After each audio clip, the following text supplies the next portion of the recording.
Welcome back. This is part 3 of a series of videos examining the terms of the Google Book settlement. The slides for this presentation are available at my website, and an article accompanying this video will soon be available at ssrn.com. In the first part of this presentation, I introduced some of the basic terms of the settlement, examined its coverage, the basic structural features, the treatment of orphan works, the creation of the registry, and some of the basic financial terms. In the second part, I began investigating the rights and permissions granted under the agreement. I continue that investigation in this third part, looking at public access service, page-by-page printing, the research corpus, and the new revenue models. The settlement also allows Google to provide not-for-profit higher education institutions and public libraries with limited free access under the Public Access Service provision. While this may sound attractive, one terminal per library building or one terminal per 4,000 or 10,000 students doesn't sound particularly significant. The registry and Google may also agree at some future date to make additional terminals available either for free or for an annual fee. In addition to viewing these works electronically, the agreement also provides that page-by-page printing may be allowed from these terminals at a per-page fee to be determined by the registry. A feature of the agreement that will no doubt be of interest to universities, copy shops, and copyright collecting societies is the potential to directly link the Google Book Search database to copy shops. The settlement provides that the registry and Google may agree to make a commercial public access service available to copy shops and other entities for an annual fee and a per-page fee. It's too early to tell what effect this might have on the market for university course packs and similar materials.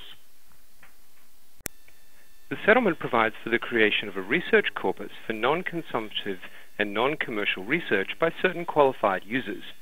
The research corpus consists of all digital copies of books made in connection with the Google Library project, other than digital copies of books that have been removed pursuant to Section 3.5 or withdrawn pursuant to Section 7.2. Use of the research corpus is limited to what is called non-consumptive research. That is, research involving computational analysis of a book or a set of books which does not involve the use or display of substantial portions of a book to understand the intellectual contents presented therein. The term non-expressive use has also been used to denote this same concept.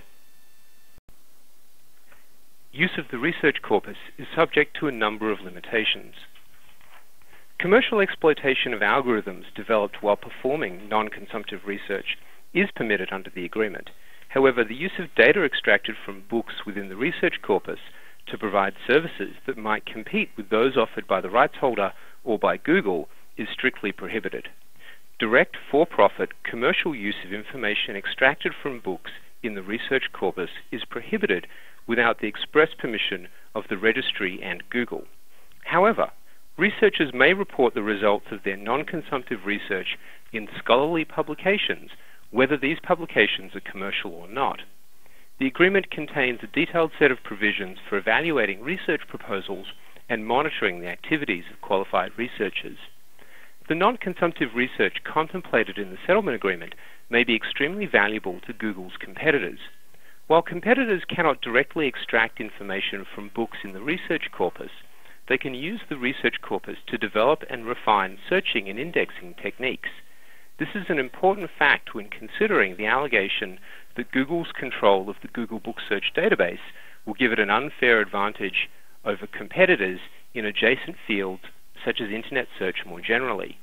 While Google Book Search will clearly have spillover benefits for Google, it also seems likely that the research corpus has the potential to benefit both Google and its competitors. Not every book will be included in the research corpus. A rights holder may withdraw its book from the research corpus if the book is commercially available as of the notice commencement date or becomes commercially available within 2 years of the notice commencement date.